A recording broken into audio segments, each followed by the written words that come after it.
Kemarin saya bilang sama Revi, Rev, udah waktunya ganti senar nih. Udah nggak enak senarnya. Terus dia bilang, ya udah beli aja. Beli yang mahalan dikit dong, biar mainnya rada beneran gitu. Main selama ini kacau, kayak nggak bisa main bass. Yah, aku ini kan orangnya bersahaja, sederhana, jadi nggak cocok sama yang mahal-mahal begitu. Orang selama ini cuman pakai yang senar murahan, yang unpack gitu, seharga seratusan. Tapi karena Revi, manajer saya yang paling ganteng itu orangnya suka ngototan, ya udah deh, nurut aja. Akhirnya dibeliin deh. Ya, saya sih nerima aja ya. Siapa tahu mainnya jadi jago. Ayam.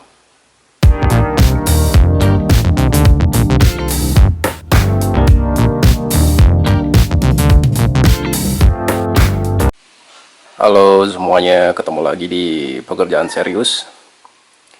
Kali ini mumpung udah waktunya ganti senar, karena senar ini udah saya pakai selama berbulan-bulan, sekitar 5 bulanan lebih, ya terhitung sebelum corona.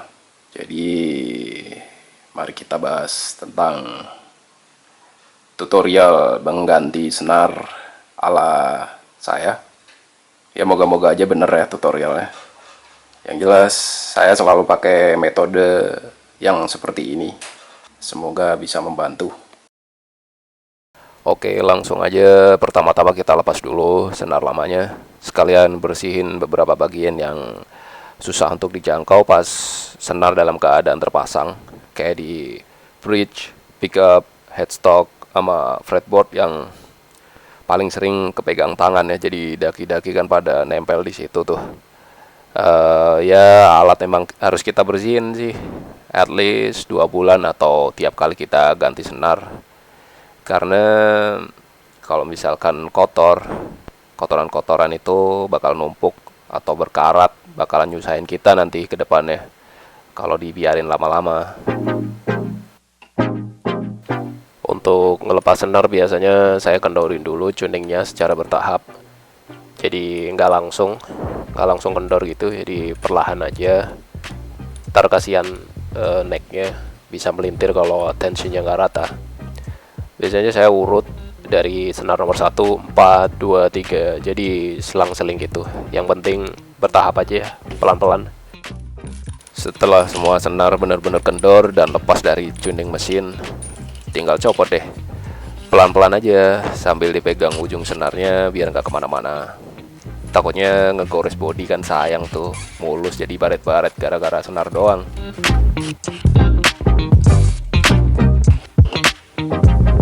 Kuas.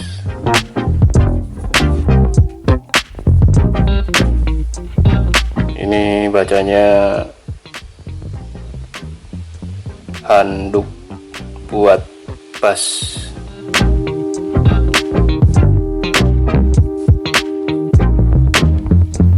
Ini WD-40, gunanya untuk membersihkan karat sekaligus melindungi dari korosi. Kalian bisa dapetin ini di toko bangunan atau toko otomotif atau toko elektronik. Yang 40 aja kayak gini kan, gimana yang 100? Bisa kali buat ngilangin kenangan.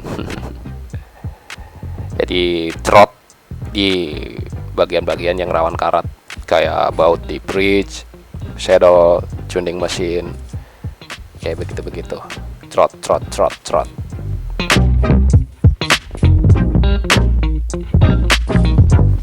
Waktu ngecerot di bagian-bagian penting, kita diemin dulu ya, sambil jalan lah ya. Kita diemin dulu sampai benar-benar meresap. Kita tunggu sampai warnanya kuning kecoklatan, baru kita tiriskan. Enggak ding, jadi ditunggu aja sambil bersihin. Ntar kita ratain biar dia nggak netes-netes. Jadi sekali lagi, kayak bagian-bagian kecil tuh penting juga sekalian dibersihin. Kayak congek-congeknya itu perlu juga dibersihin. pakai cotton bud biar lega. Intinya barang tuh harus kita rawat, apalagi yang buat kerja, kan selama ini dia juga yang bantuin kita nyari duit. Selain kita pakainya juga seneng karena barang sehat, ntar kalau mau dijual juga harganya nggak turun-turun amat gitu.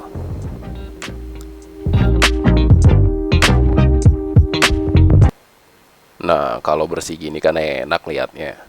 Sama Bas aja aku perhatian, apalagi sama kamu. Hehehe. Setelah kita udah bersihin basnya, udah beres semua. Sekarang waktunya kita pasang senar barunya. Oh ya, sebelumnya kenapa saya pakai ini? Kenapa coba? Nggak gitu konsepnya. Alasannya ya saya pilih senar ini karena menyesuaikan kebutuhan Koldiak untuk materi barunya yang memang cocoknya pakai senar jenis ini. Menurut saya ngejar sound khasnya flat one yang tumpul, dan saya pernah baca-baca kalau jenis ini tuh emang enak buat recording session.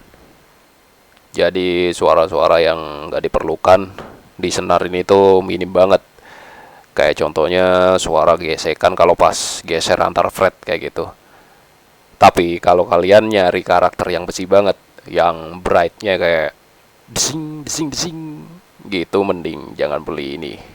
Salah kamar ntar.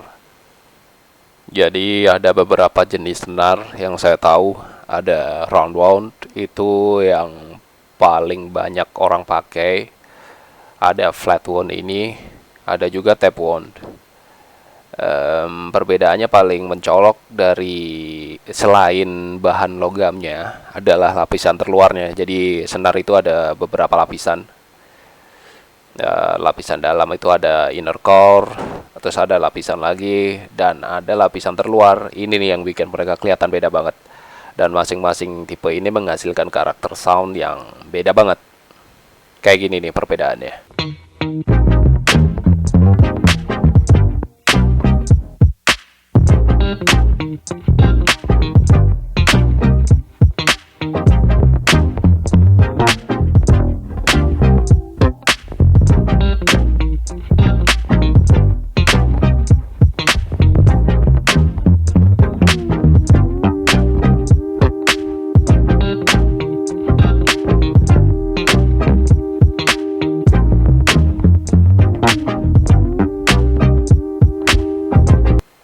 Contoh sound yang dihasilkan jenis ini di lagu Koldiak kayak Down,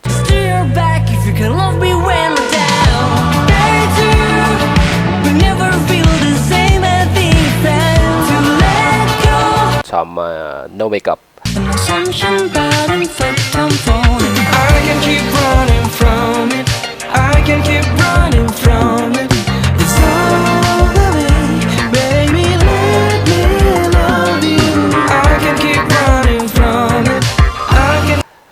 Suaranya tuh rada tumpul-tumpul gimana gitu, tumpul, terus brightnya yang nggak besi banget tapi bulat kayak gitu.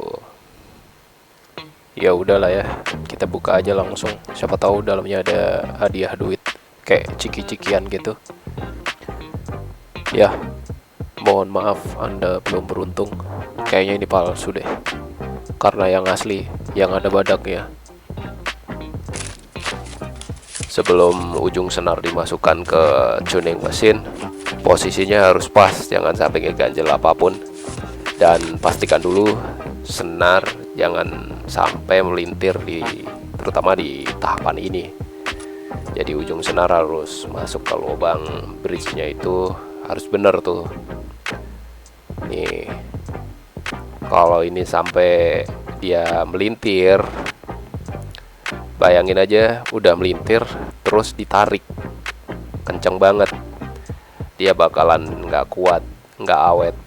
Saya udah mengalami hal ini, putus di atas panggung udah kira-kira 2 kali. Yang sekali berarti 3, 2 kali di atas panggung, yang sekali untuk waktu latihan. Jadi ya ternyata setelah saya tahu, ternyata itu ini penyebab utamanya. Jadi nggak pas Jadi kondisi yang ujungnya ini yang ada pinnya itu dia melintir, nggak saya urutin. Jadi yang bener itu diurutin dari ujung ke ujung, diurutin harus sampai bener-bener lurus, nggak melintir. Kalau udah bener kita tarik sambil ngurutin, mastiin senar ini tuh nggak melintir sampai di headstock. Terus ini saya masangnya urutannya sama kayak waktu ngendorin senar tadi, mulai dari nomor 1. Karena apa? Yang seperti saya jelasin tadi, untuk meminimalisir tensi yang nggak balance waktu nanti dikencengin. Jadi yang dikhawatirkan kalau sampai necknya melintir, bakalan susah banget buat dibetulin. Selanjutnya kita potong kelebihan senarnya sepanjang kira-kira 10 cm dari lubang tuner. Nah, pas motong ini saya ada tips sepele sih, tapi menurut saya sangat krusial dan banyak orang nggak merhatiin hal ini, termasuk saya dulu, asal aja gitu motongnya. Ada beberapa mitos tentang potong-memotong senar. Ada yang bilang bisa ngurangin sustain lah, dan lain-lain. Tapi menurut saya nggak ada pengaruhnya selama ini, selama kita memperlakukan secara benar ya. Justru ketika kelebihan senarnya nggak dipotong, malah menambah beban tuning mesin. Saya pernah mengalami yang namanya tuning mesin ambiar rusak gara-gara kayak gitu itu. Nah, sekarang waktunya memotong senar. Saya masih lihat beberapa orang masih memotong senar dengan cara lama, jadi dipotong langsung gitu aja. Saya punya tips memotong senar dengan aman dan bermartabat. Sebelum saya motong senarnya, biasanya saya tekuk dulu bagian kelebihan 10 cm tadi, biar ketika dipotong si outernya nggak lepas dari inner. Jadi posisi ditekuk dia tuh ngegigit si innernya gitu. Kenapa harus ribet itu? Oke, mari kita buktikan secara ilmiah. Coba kita potong secara langsung. Cerot. Nah, outernya akan mudah terlepas dari inner. Tuh. Gampang banget ya. Tuh. Udah nggak ada ikatan lagi. Nggak ada ikatan batin antara mereka berdua. Oke, kita coba lagi, perbesar. Nih, canggih nih. 8, trot. Nah, kayak gini nih. Ini innernya kayak kelepas gitu sama outernya. Ini bukan titit ya, ini kebetulan jari saya. Nah, licin gini. Jadi dia kayak mudah terlepas gitu. Inilah yang terjadi kalau kita motongnya secara langsung. Ini yang terjadi di senar kita. Dan kalau ini kita pakai cara yang ditekuk kayak gini nih contohnya. Cerot. Nah, dia bakal kuat ngikat tuh. Sudah terikat dengan janji-janji suci. Kuat banget kan? Ya begitulah gambarannya. Nah, apakah senarmu mati? Mungkin ini penyebabnya. Asal jangan perasaanmu aja sih yang meninggoy. Brengsek. Sebelum masukin senar ke lubang tuner, buat memastikan senar posisinya gak gerak, biasanya saya jepit pakai kapo. Inilah kegunaan lain sebuah alat yang canggih bernama kapo, yang ditemukan oleh Alexander Graham Kapo. Ini tujuannya biar menghindari senar twisting atau melintir, yang mana hal itu adalah salah satu penyebab tidak awetnya senar, mudah putus, ya selain perbedaan keyakinan dan jarak yang cukup jauh. Setelah tahapan potong-memotong senar, ujung senar kita masukin ke lubang tuner, dan alangkah bijaknya kalau kita melilitnya dari atas ke bawah, biar si senar tidak slip atau kepleset waktu di tune.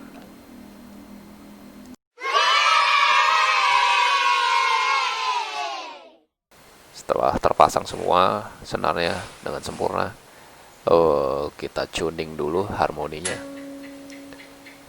Setelah semuanya udah selesai, sudah tune, coba kita tarik-tarik, karena senar ini kalau masih baru, dia masih punya kerenggangan, jadi dia pasti berubah bentuk maksudnya, jadi dia semakin kayak molor gitu. Kita tarik, terus kita tuning lagi, tarik lagi, tuning lagi sampai benar-benar dia nggak berubah tuningannya. Itu udah selesai dah. Setelah udah tuning kelar, terus buat tensi senar juga udah oke. Sekarang giliran kita cek sadelnya. Sudutnya harus benar-benar nekuk ya. Kita tekan-tekan aja dikit. Kita tekan dikit biar dia kayak bener-bener kegigit sama si sadelnya ini. Jadi dia tertumpu, yang benar-benar tertumpu dengan benar. Dah. Selesai deh. Beres. Waktunya kita coba. Contoh sederhananya kayak kawat ini. Bentuk awalnya kayak gini nih. Jadi kalau kita kasih tension di kedua ujungnya, dia bakalan berubah bentuk. Udah nggak kayak dulu lagi. Udah berdarah lagi. Sih.